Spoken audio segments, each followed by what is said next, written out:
Central Asia is super underrated. Hi guys, so nakarating na tayo dito sa top ng Koh Moinok Canyon. Kuya, huwag mong sabihin pupunta tayo doon. Parang after this trip, parang gusto ko maghanap ng chicks sa city. Wow, grabe, ang ganda ng Kyrgyzstan.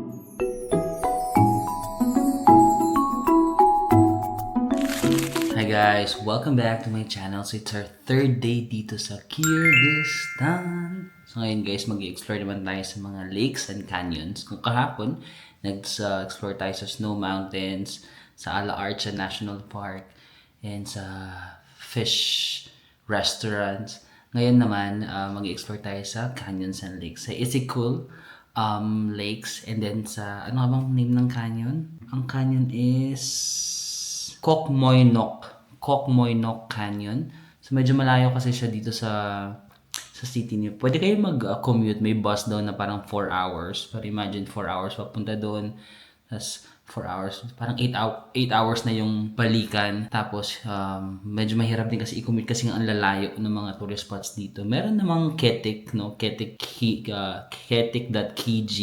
sa Instagram. Pwede din silang i-contact. Meron silang mga joiner tours.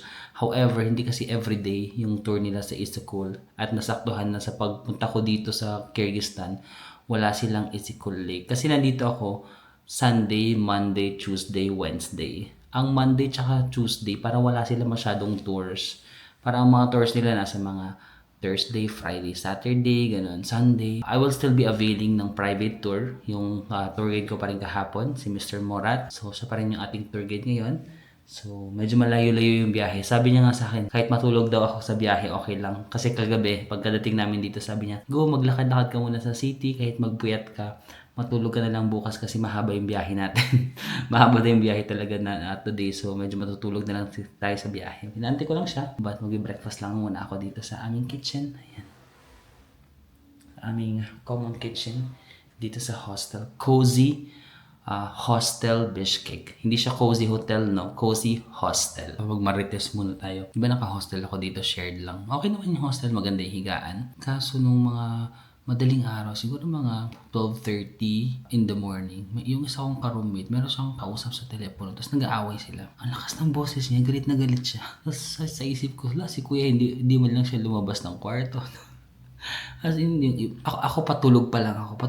So, parang alam mo, parang hindi ba ako naka-settle.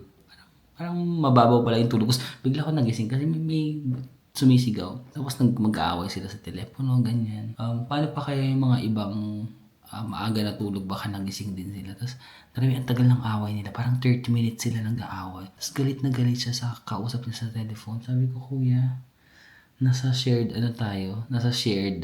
room tayo. Hindi man lang siya lumabas dito sa kitchen man lang or lumabas ng para hindi siya naririnig. As in, doon talaga siya nakipag-away sa kwarto. Yun lang naman. Share ko lang. So, yung buong 30 minutes na away nila, nakikinig lang ako na hindi ko maintindihan. Kasi hindi ko alam kung anong language niya. Basta sigaw siya ng sigaw, mag-aaway sila. Anyway, yun lang yung isa sa mga challenges if you're in a shared room, no? May mga bagay talaga na hindi mo makontrol. Pero kung matapang kayo, pwede nyo naman siyang sawayin kasi mali naman talaga yung ginawa niya. Baby ako, hindi ko kaya mag-confront ng mga ganong tao. So yun, ko na lang na matapos yung away nila. Saan ako natulog?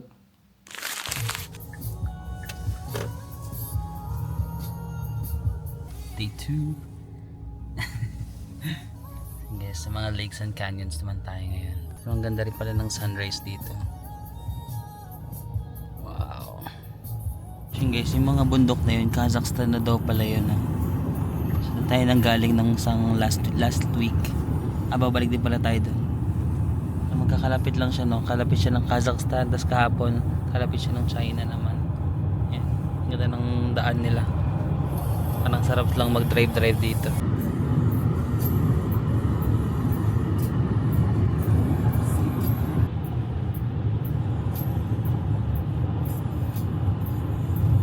So yun guys, dumaan kami sa parang village nila dito, parang mga barangay nila dito sa Kyrgyzstan. So wala masyadong tao. Sabi ni Kuya Murat, during winter, people only sleep and then eat. So parang wala ka masyadong makikita na tao sa labas, no? So most of them talaga kumakain na kasi malamig, no? Sarap kumain, tapos tulog lang. So, yun yung mga village nila dito. Simple life.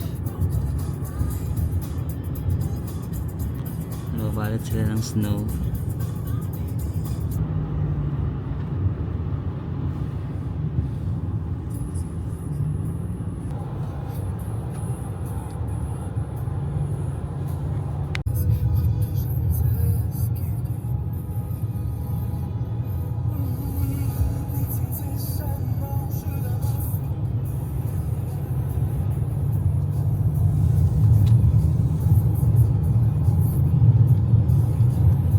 Yes, medyo malayo-layo itong dinadrive natin ng mga 3 to 4 hours yata. So, coffee break muna tayo. May free coffee from Mr. Murat. Binigyan na tayo ng kape. Tapos tingnan niyo yung view natin. Oh. Ang galing kasi parang may contrast between the snow mountains. Tapos ito yung parang mga pa-canyons na itsura. Ang galing kasi sa area na to, no? May snow yung dinaanan natin. Pero nung dumating na kami dito sa Isikul area, wala na siyang snow. Hindi ko alam ba't hindi siya nag-snow sa may area na to. So pupunta tayo sa mga canyons and lakes. Thank you for the coffee, Mr. Murat. Actually kanina ko pa naisip na sana magkape muna kami. Nag-breakfast naman ako pero hindi ako nagkape. So hindi ako magising-gising. Kanina nakatulog ako sa biyahe. Sabi ko gusto ko muna magkape. Tapos nag-aya siya, sabi niya actually may bawon siyang kape. Sabi niya stop over muna tayo, magkape muna tayo. Mag-yossi break din yata siya. Cheers, Kyrgyzstan.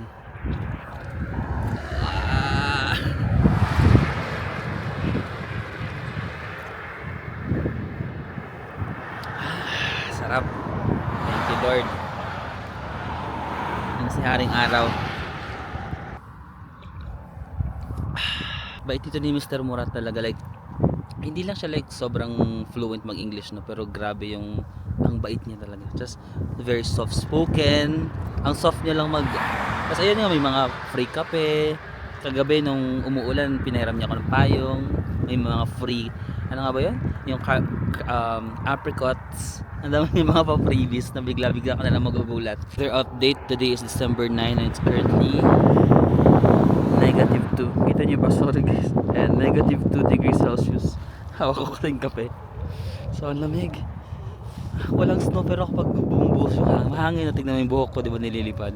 Pag bumubuhos yung hangin sa'yo, parang may yelo na dumadampi sa skin.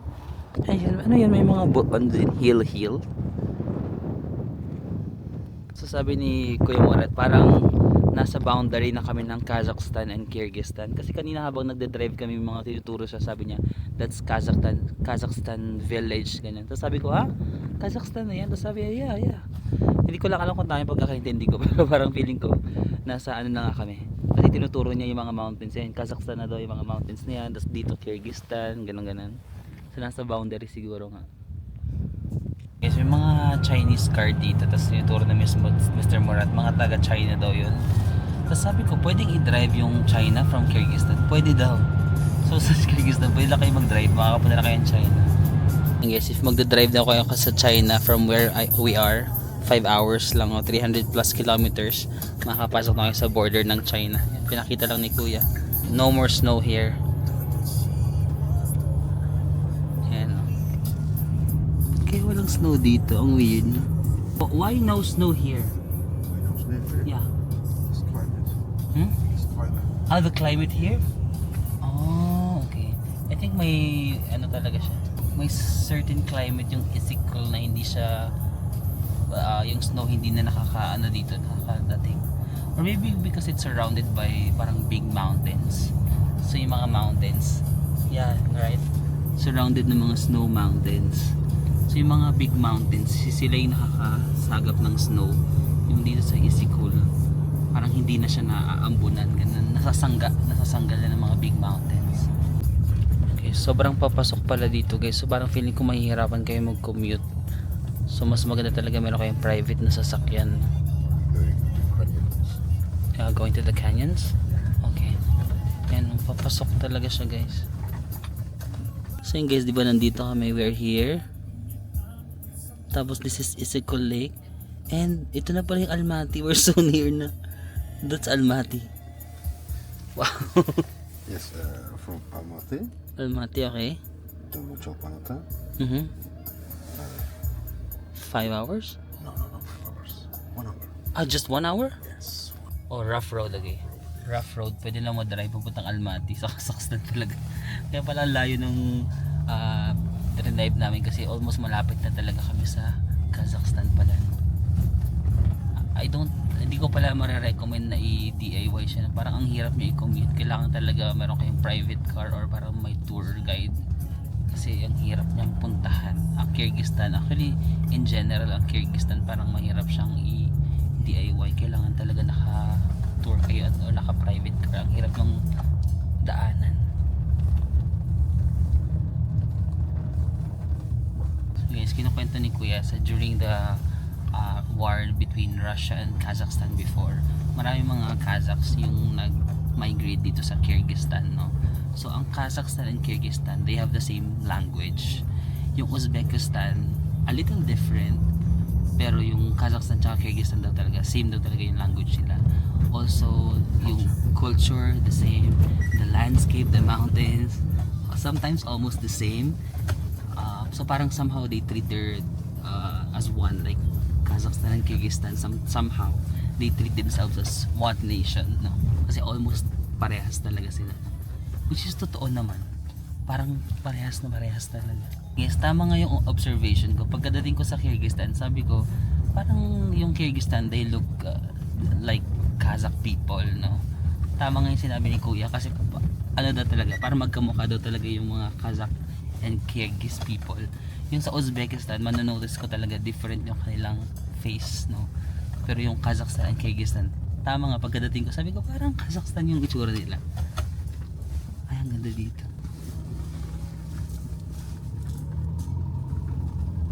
Okay guys, we arrived sa ating first stop, Kokmaynok Canyons, guys. Yan, oh. So diba sa Kazakhstan meron din tayong na-try doon, yung Charin Canyon. Dito naman meron silang Kokmaynok Canyon. Ayan, parang kami nga lang yung tourist ni Kuya kasi nga dun sa mga ibang travel agencies na tinitignan ko online, wala silang tour dito ng Monday and Tuesday. Ngayon Tuesday, so mukhang kami lang talaga yung tourist. So just like yung canyon sa Kazakhstan, no? This was formed due to millions of years ng erosions.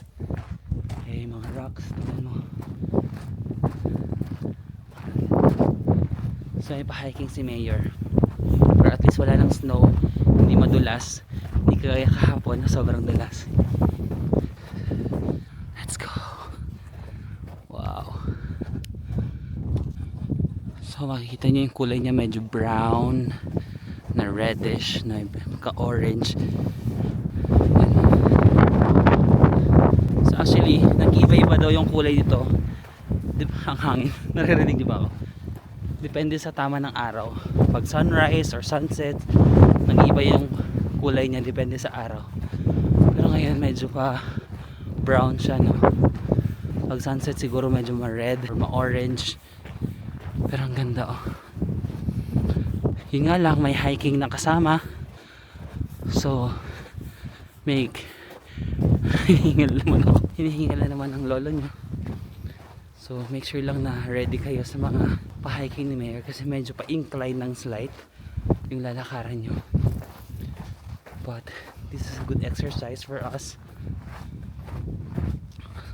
So magkahawig nga, no? Kazakhstan, Kyrgyzstan, mas magkahawig talaga sila. Uzbekistan yung medyo hindi nila kahawig.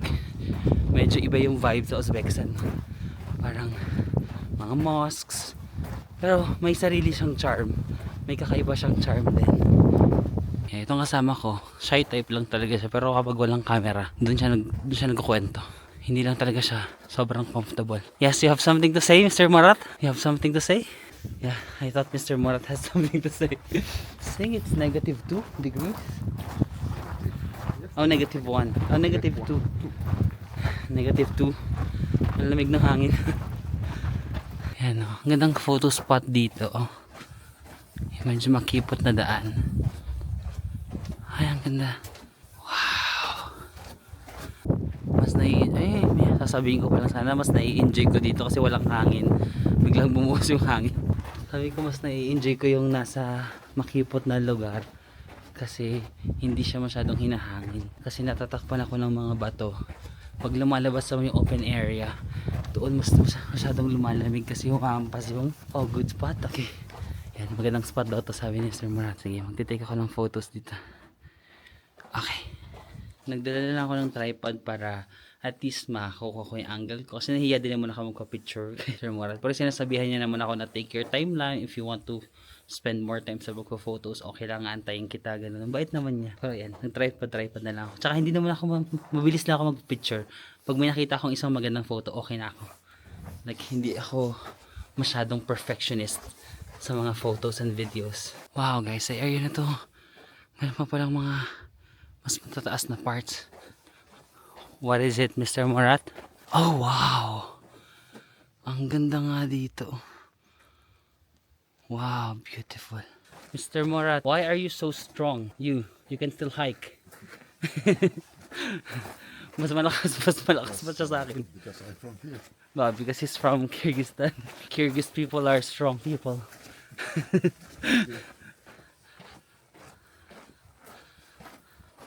Actually, parang feeling ko dito, parang namamasyal lang kami ng tatay ko. Parang meron siya, it's giving fatherly figure siya. No? Na very composed na tatay, very soft spoken. Tapos pinapasyal niya lang ako dito. Sinasabihan niya kapag may mga magagandang spots. At kami lang talaga yung tao. Totoo nga na walang schedule yung ibang tour companies nung nag-check ako. Wow. So guys, mukhang ilalaban talaga natin yung hiking sa pinakamagandang spots. But ako ay prinsesang palaban. Hindi ako pinanganak ng sex bomb para bumawi. So laban-laban tayo sa mga ganitong challenges in life. So yun guys, doon tayo nanggaling na sa baba. So hinahike na natin pataas dito. Mas maganda nga yung view dito. Mas kita mo lahat. Wow. Yung tour guide ko, hindi ko siya naririnig na hinihingal. At kung i-compare namin yung age gap namin, it means I'm not living a very healthy and active lifestyle. Kaya hinihingal ako. Pero ang ganda ng view dito. Wow. Grabe, no? Hindi naman yung details ng mga rocks, no? Paano sila na? Tsaka ayun, no? Ang amazing nung merong, ayun, no? Pabida. Para siya yung reyna. Or siya yung hari, no? Nandun siya, nakatok-tok doon. Or nilagay lang nila yan dyan. Parang siya yung, ano, no? Namumukod tangi. Ang ganda ng landscape guys, oh. Canyons, snow mountains. Grabe. Central Asia is super underrated, no? And maybe nga yung pinaka nicest na people na nakilala ko nasa Central Asia, no? I'm thinking parang dito ko nga natagpuan yung one of the nicest people. Wala, marami naman tayong nice people na nakilala sa pagda-travel. So, ang hirap isipin. One of the nicest people na nakilala ko dito sa Central Asia. Plus the landscape. Wow. How can you not love Central? Ala, sabi ng tour guide ko, take my time daw. Pero ang layo niya na. Nafi-pressure ako. How can I take my time if the gap between the hiking is far away? Far away. Ang hirap mag-English kayo. So, huwag niyo na akong mag-Englishin itong napapagod na ako. Sabi niya, Mr. Marvin, take your time. Naririnig niya yata yung hingal ko. Take your time. Baka may matay ka. Okay, taking my time. Hi guys, so nakarating na tayo dito sa top ng Kokmoinok Canyons. Grabe. Look at the view. So beautiful. Can I just say guys, sobrang ganda ng view dito sa taas. Tignan mo. Wow. Grabe. Oh my gosh.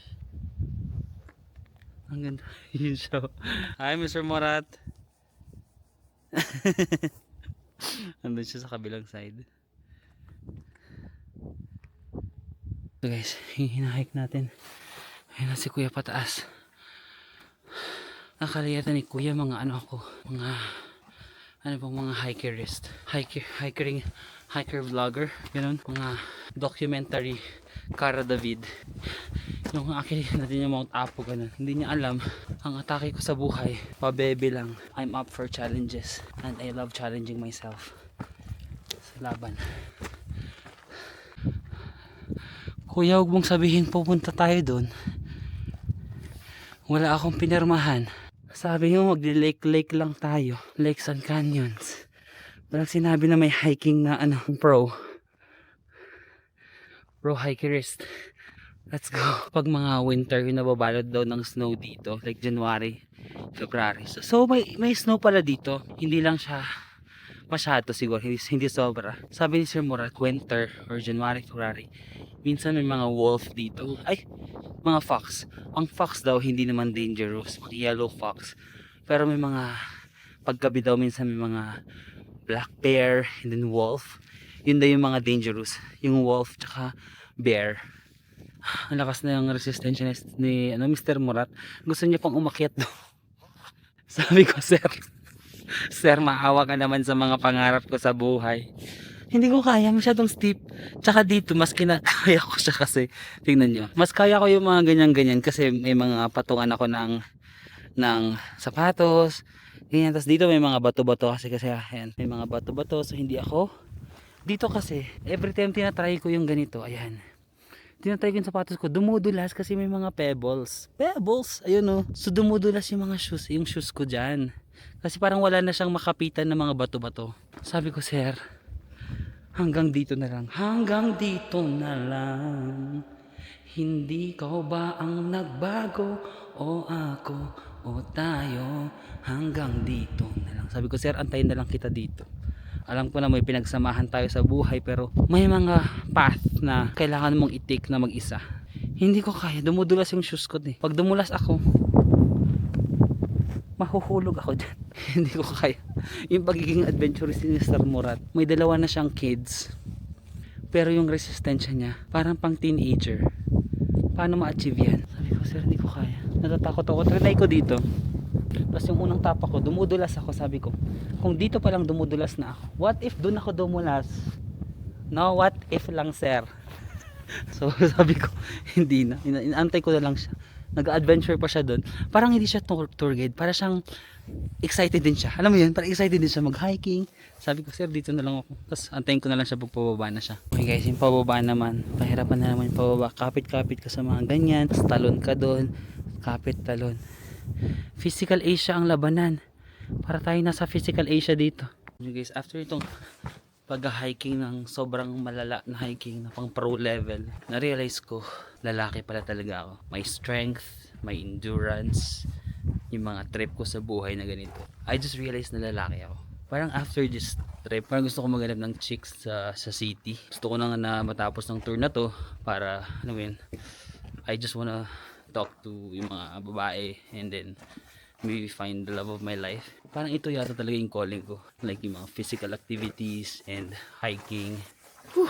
All this time I thought I was a princess, pero prinsipe pala talaga ako. Maybe sa past life ko hikerist. Like strong man who loves nature and adventure. And sorry guys, pero babae na yung gusto ko. Today, di lang natin sure tomorrow because paiba-iba naman yung mood. Okay, so flag ng Kyrgyzstan nasa may bundok.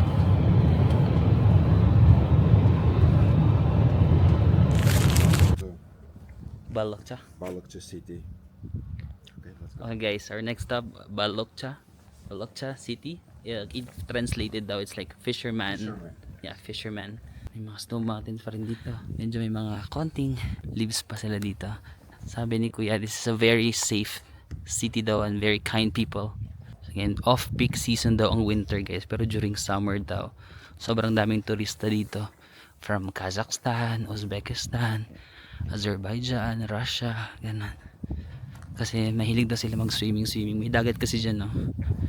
So pag summer daw, puno to ng turista. Pero pag winter, ayan, tahimik lang siya. Guys, it's called Green City Beach. So may beach pa lang. Kaya pala pag summer maraming tao kasi, ano. May mga cottages sila. Oh, you can sleep here? Hi. Okay, pwede pa lang may accommodation kung gusto nyong mag overnight, yeah. Wow. Yan, wow. So in winter, tahimik lang siya. Pero pag summer kayo nagpunta dito, eh, sobrang ganda. Umaura-aura ako sa part na to. Sa gitna kayo. No? Tapos parang ganda ng background mo. May bundok. Tapos may mga halaman dito. May mga kulay brown na ano. Ganyan lang. Hayahay lang ang life natin. Ayan. Tapos maliligo kayo. Di ko lang alam kung summer kung may snow pa rin dyan, no? Kasi yung, for example, yung Ala Arts siya, yung pinuntahan natin kahapon, almost all year round may snow siya. Kahit hindi winter, may snow siya. Pero pag summer yata, July tsaka August, 2 months lang daw yung summer nila dito, July and August. Parang wala yata masyadong snow doon sa Ala Arts siya. Pero aside from that, 10 months in a year, meron siyang snow. Lakad-lakad ka dyan. So, na-imagine ko na pag summer nga, no, siguro mas lively ang atmosphere dito. You know, makit yung mga tent nila dito kung gusto niyo mag-overnight, no. Nasa, ano talaga kayo ng beach. Alam mo, para may hawig din siya sa Switzerland. Yung naalala nyo sa Isel 12 ba yun, tawag sa Switzerland? Yung pinagshootingan ng Crash Landing on You. Na meron din silang parang lake tapos kaso mas blue lang sa Switzerland, no? Mas blue yung tubig doon tapos may snow mountain na backdrop. Wow, grabe, ang ganda ng Kyrgyzstan. Beautiful country. Ayan. Ayan na. Yung maganda lang kapag winter kasi wala kayong kaagaw sa mga spots, wala masyadong tao. Ayan, pwede kayong umaura-aura dito. Ayan, siguro during the summer pwede kayong bumaba ng hagdan, oh. Kaso parang parang ganda rin ng beach nila, oh. Nakikita mo sa camera, nakikita ko dito yung ano nila, sand, oh. Pwede kayo magana dito, dive siguro kapag summer. Pero ngayong napakalamig ng panahon, parang walang nag-a-attempt na maligo. Ayan, ganda. Tapos walang bayad to, no. Wala siyang entrance, like nakapasok lang kami dito.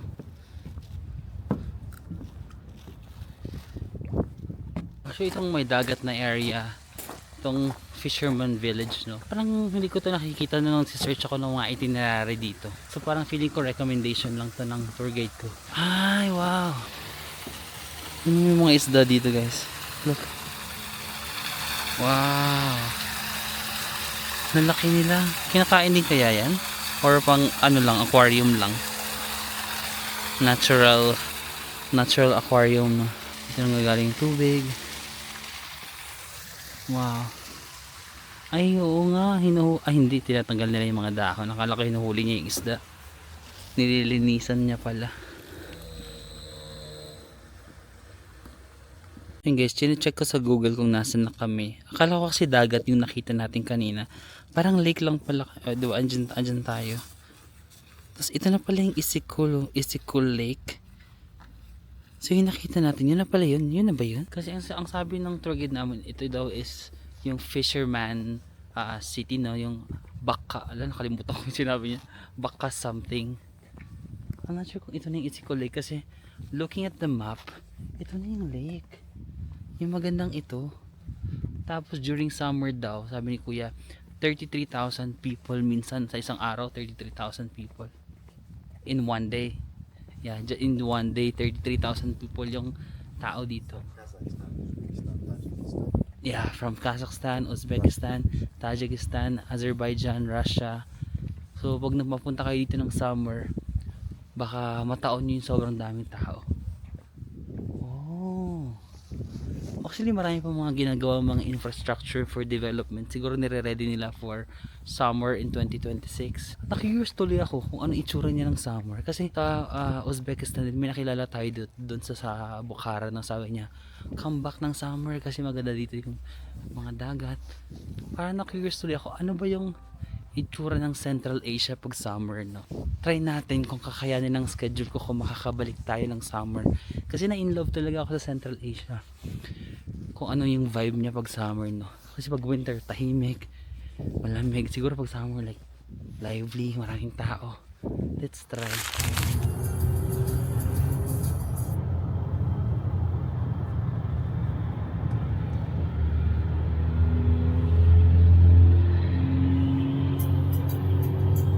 Guys, for lunch, pupunta na tayo dito sa very local na kainan lang at sobrang affordable lang daw. Sabi ko, sige, gusto ko yan para ma-experience natin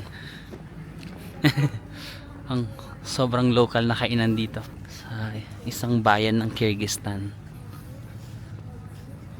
Yan lang, sobrang simple life. Small bread? Oh wow, that's a big bread. Ang lalaki ng tinapay nila. Oh.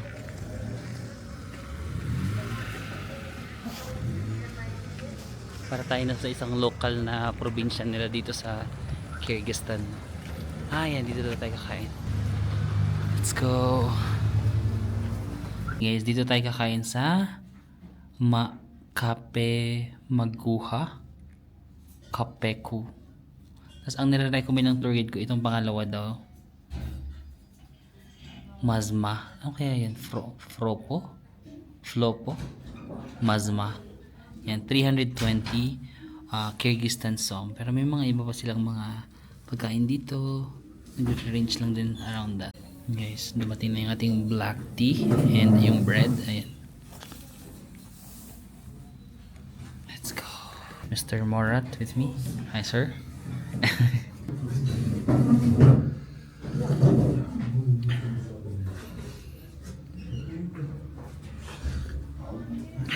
So good. Especially na malamig. So good for the cold weather. And guys, dumating na yung pagkain natin. So meron pa siyang noodles. Tapos parang meat. Is this beef? Beef. Yeah, beef meat guys. And the bread.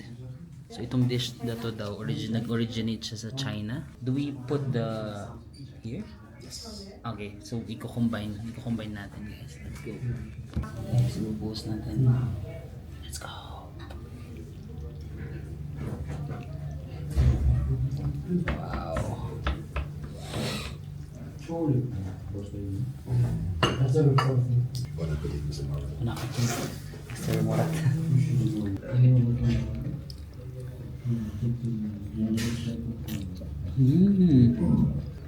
Wow, it's good. Ang sarap. Tsaka grabe yung mga servings nila dito. Sobrang laki ng serving.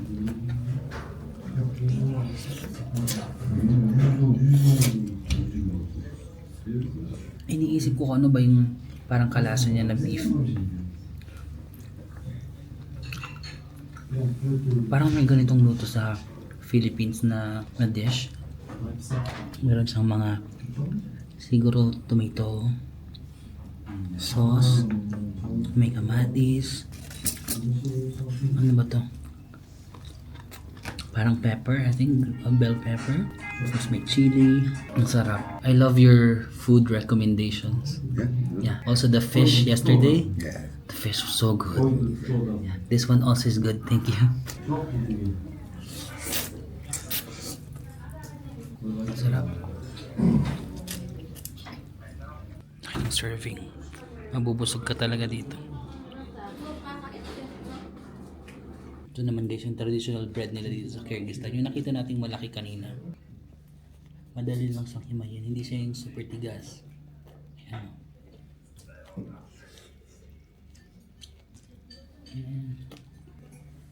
Cheers. Nakalimutan ko kayo. Cheers guys.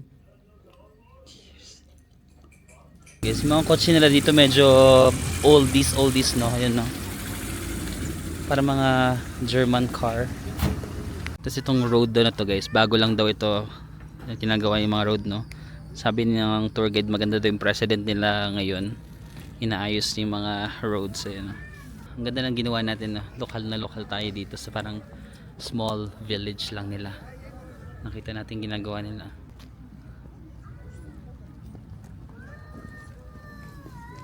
So guys, Mr. Morat has another house here in the province. They have he has a house in the city in Bishkek, but he also has another house here in the province and he will let us in maybe during the summer break. His family they live here for May until September. Until September. Yeah, May, June, July, August, September. Around 4 months maybe they live here. After the school season. Yeah, after school, yeah. If walang klase yung mga bata siguro, umuwi sila dito. So, he has apricots here in the back, in the front. Okay. Hello, assalamualaikum.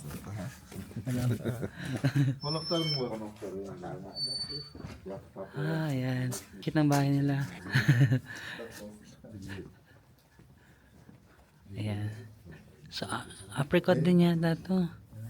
Ayan, di ba, binigyan niya tayo ng apricot ng isang araw. So, meron silang mga I think apple. May apple din yata siya. Ayan. Ay, may bahay pa dun, no? Okay. Ayan, di ba? Meron siyang hardin dito. This is apricot? And this is apple. Okay. Oh, 3 apricots and 1 apple. Tara, pasok tayo sa bahay nila. This sauna. Sauna. Sauna? Yes. Oh, okay. Sauna. So may sauna pala dito. Ay, ang laki pala ng garden. Oh, are these apples? Yes. Ayun na, nahulog na lang. Yung mga apple na dito guys, hindi nila nakakain, nahuhulog na lang. Wow. Ayan no. So every year, there's fruits once a year? No, once. Only once a year. Yeah, yeah. Wow. Sayang yung mga mansanas nahulog lang. Ang cute. Yeah, it's very quiet life, simple life here in the province. Kasi may mga mais din pala sila dito, corn. Kaso winter kasi so walang bunga. Siguro kapag mga summer? The summer season? Okay, sa summer sila magkakabunga daw. So balik na tayo sa city, pero may isa pa daw tayo na stop na dadaanan on our way to back to the city na ito, Hawaii.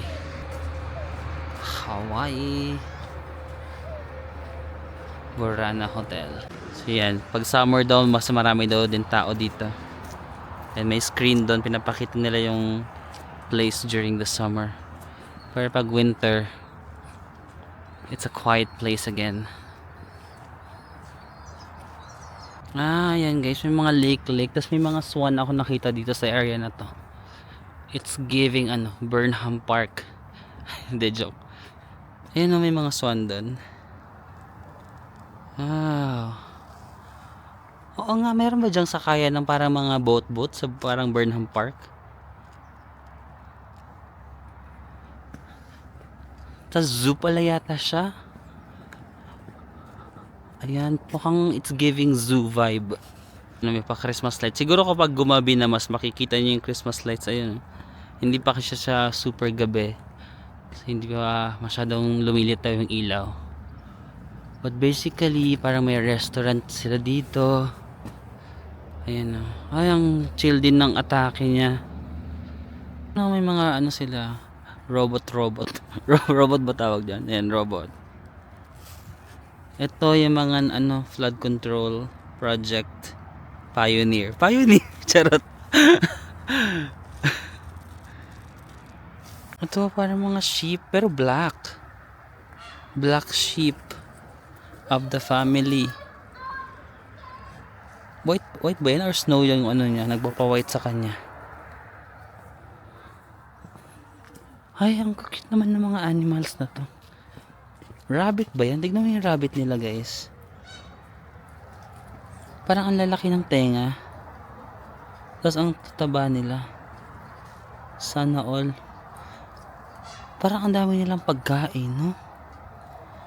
Dito lang ako nakakita ng zoo na parang hindi sila nagugutom. Ay, camel ba to siya? Ano? Wala, parang pumasok lang kami dito. Parang hindi naman kami nagbayad ng entrance. Wala bang entrance dito? Ayun, may mga malalaking hayop. Anong kayang tawag sa mga ganyan? Camel din na mas malalaki. Hello.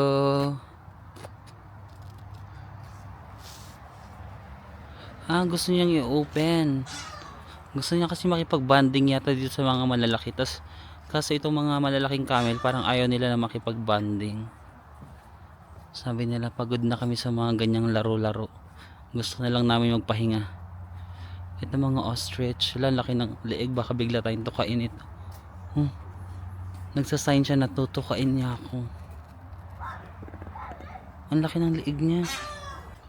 Kamusta naman kayo? Bakit wala silang pagkain? Inubos kasi ng mga rabbit yung budget, no? Favorite yung mga rabbit. Kayo wala? Mawa naman. Chill lang kayo, baka mamaya naman dadating yung amo nyo, ha? Grabe yung lalaki ng leeg nila, no? Kaya kung lumapit, baka bigla akong tukain.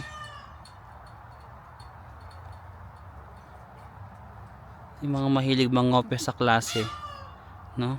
Ang ganyan yung leeg, humahaba. Ayun guys, so yung ibong Adarna. Tapos matataihan niya yung mga prinsipyo magiging bato. Yan, uminom siya.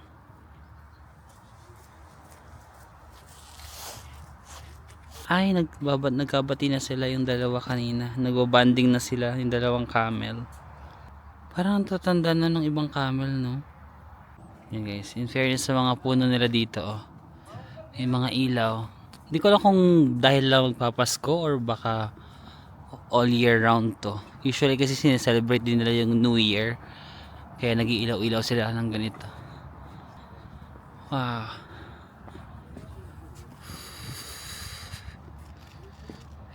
So guys, kinonfirm ko buong taon daw pala. Buong taon merong ilaw dito. Ay, pinatay nila. Tinitesting pa lang nila. Pero buong taon daw meron tong ilaw. Tapos summer daw. Pag summer, sobrang daming tao dyan. Para so summer talaga yung parang peak season ng Central Asia, no? Pero kasi tayong mga Pilipino, since hindi naman tayo masyadong mahilig sa summer. Oh, well ako, I'm speaking in behalf of myself. Hindi ako mahilig sa summer. Parang feeling ko yung mga Pilipino mas gusto natin mas malamig na weather, no? Pero during summer, yun pala talaga yung peak season ng Central Asia. Pati sa Kazakhstan, sabi rin ng tour guide ko, August daw pinakamarami. So baka summer ang peak season ng Central Asia. Tapos super dami daw tao dito. Sikat daw to na restaurant or zoo and restaurant during the summer. And guys, inilawan na nila yung buong theme park. Theme park ba to or zoo, ganun. There is something about Christmas lights that makes me happy, no? Kayo din ba? Pag nakakita ka ng Christmas lights, parang it makes the place happier. No? Parang makakita ng mga may ilaw-ilaw.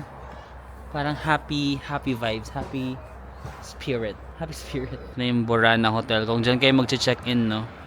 Tapos yung garden nyo, ang dami rin Christmas lights, no? Yes, happy vibes. Merry Christmas, guys. Anong date kaya ito ma-upload? Pasko? Or before Christmas yata? So parang all-in-one na tong Borana, no? So meron na silang hotel, Borana Hotel. Meron na yung zoo. May mga restaurants and cafes na doon. Tapos ito yung may mga Christmas lights area. So kung dito kayo mag-i-stay, maisipan nyo lang mag-stay dito yung Borana Hotel. Then marami na kayo magagawa dito as a family, no? Parang weekend getaway, pwede na siyang ganun. So yun guys, natapos na yung tour natin for today. Ang saya ng tour, I recommend that tour, no? Na-enjoy ko yung tour na yun. Lalagay ko na lang yung contact number ni Mr. Morat dyan sa description box kung gusto nyo rin ng private tour dito sa Kyrgyzstan. Pero wait lang, nandito na tayo sa city. Maghanap lang ako ng coffee shop na malakas yung wifi. Kasi yung hotel namin dito, may wifi naman pero hindi niya kaya mag-transfer ng sobrang malalaking files. Kailangan ko na mag-transfer ng files to may editor, tapos may mga kailangan din ako i-review ng mga video, ng mga vlogs para ma-upload na natin. So sabi ko wait lang, maghahanap tayo ng mabilis na wifi sa cafe. Ang bait nga ni Mr. Mora, di ba bukas yung flight ko pabalik ng Kazakhstan kasi doon yung flight ko pa uwi ng Pilipinas. Sabi niya, anong oras yung flight mo? Tapos sinabi ko, sabi niya, sige susunduin kita dito. Sabi ko, wag na, mag-taxi na lang ako, ganyan.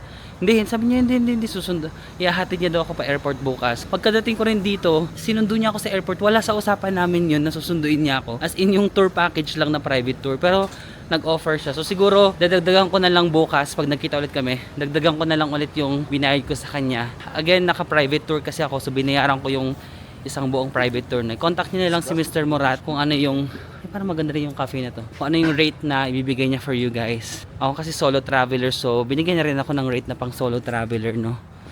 Ayan, malakas pa yung wifi nyo guys. Kailangan ko ng cafe na malakas ang wifi. Pero ang ganda, oh. Shoot. Guys, may nakita ko na cafe dito sa malapit lang sa hotel namin. Giraffe. Ito yung pangalan niya. Giraffe Coffee. Tapos, sabi ko dito na nga lang ako magdi-dinner para habang kumakain ako, nagtatrabaho na rin ako. So, meron naman sila mga dito. Aside sa kape, may mga ganito-ganito naman sila. Ano, 380. Ito mga salad.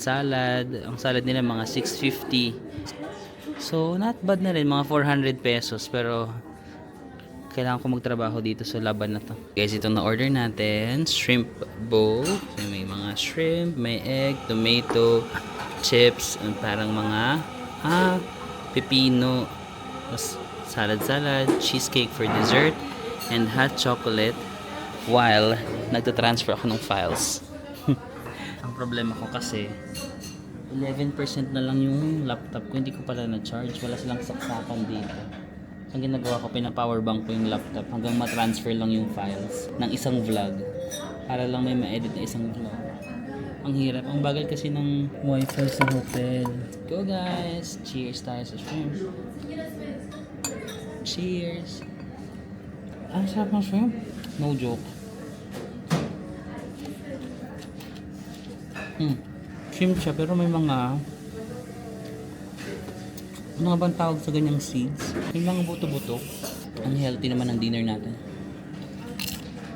Ang sarap ng cheese, ng chips, parang hindi healthy ang alat. Hindi ko na picturean, wait lang.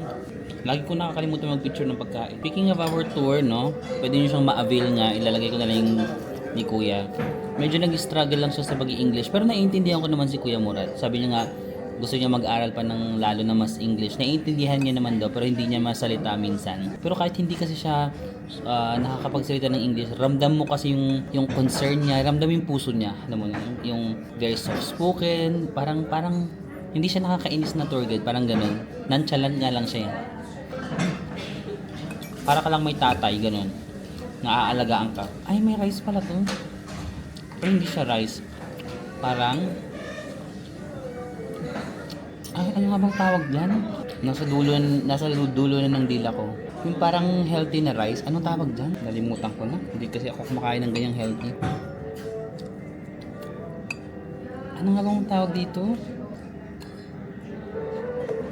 Walang healthy ng pinakain ko. Parang hindi kasi Marvin Asama ko. Ang sarap. Cheers. Sarap yung sasawan.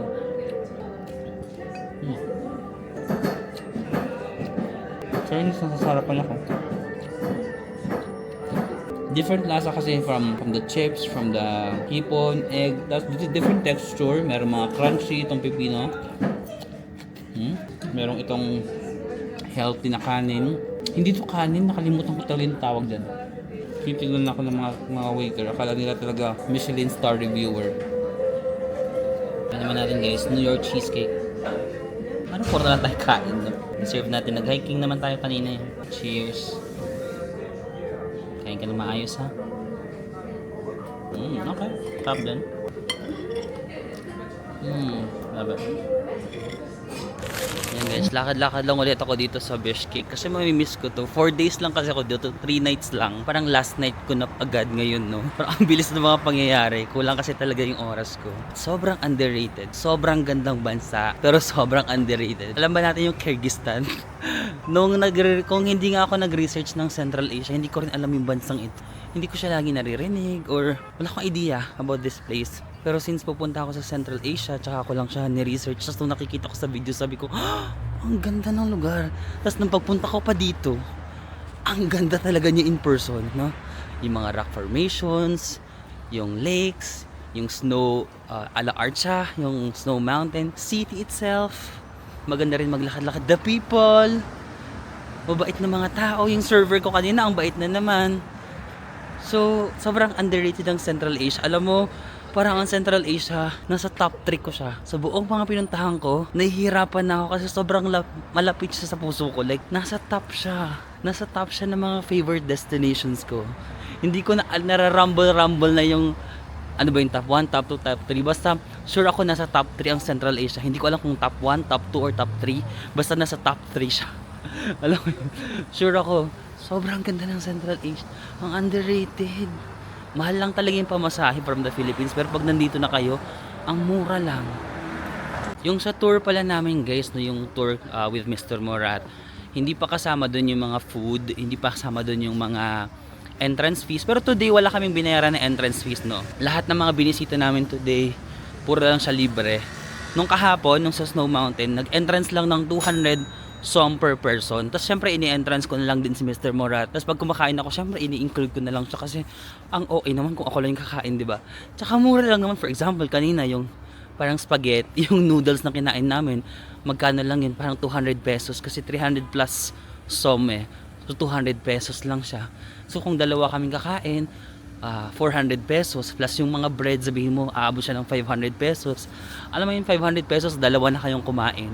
Ang mura talaga, parang pang one person na budget lang yung 500, di ba? Pero ang mura talaga dito. Naiinis ako kasi 4 days lang ako dito, parang ang bitin, but it is what it is. Siguro kailangan natin siyang balikan some other day. So ayun nga, going back to the tour, hindi ko kasama yung food. So more on the transportation lang talaga siya. And si kuya yung mag-guide sa inyo. Tapos mabait naman siya. Pero yung food, own expense. Tapos ano pa ba? Tomorrow is my free day lang talaga. Siguro baka late na ako gumising bukas kasi in the past few days laging maaga ako gumigising kasi nga nagtutour kami, no. Parang medyo kulang din yung tulog ko. So babawi muna ako ng tulog bukas. Tapos gabi pa yung flight ko. Siguro mag-explore lang tayo ng city ng maaga kasi hindi ko pa siya nalakad ng may araw, no. Kasi lagi akong gabi dumadating dito. Nalakad ko siya ng first day, medyo hapon, no. Pero gusto ko pa siya malakad ng more pa ng may nakikita tayo kasi ngayong gabi wala na masyadong tulog na yung mga tao. Yung summary ng budget ko dito sa Kyrgyzstan hindi ko pa nagagawa guys. Baka bukas na lang sa susunod na vlog tsaka ako sasabihin kasi hindi ko pa na-summarize din kung magkano. But parang feeling ko hindi naman, mura lang talaga.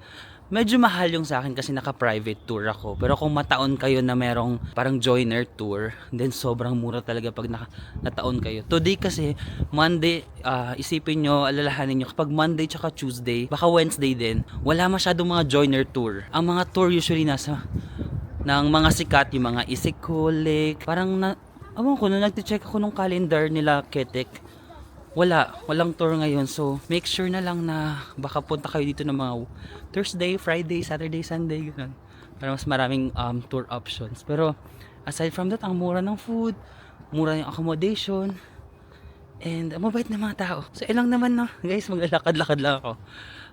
But I think I have to end the vlog na muna ngayon. So maraming salamat ulit sa pagsama sa akin dito sa Kyrgyzstan sa pag-explore ng kanilang mga lakes, canyons, and mga amusement or mga theme parks, no? So I'll see you again on the next one. Andito yung lighting. Asan ba? Wala. Dito. Bye-bye!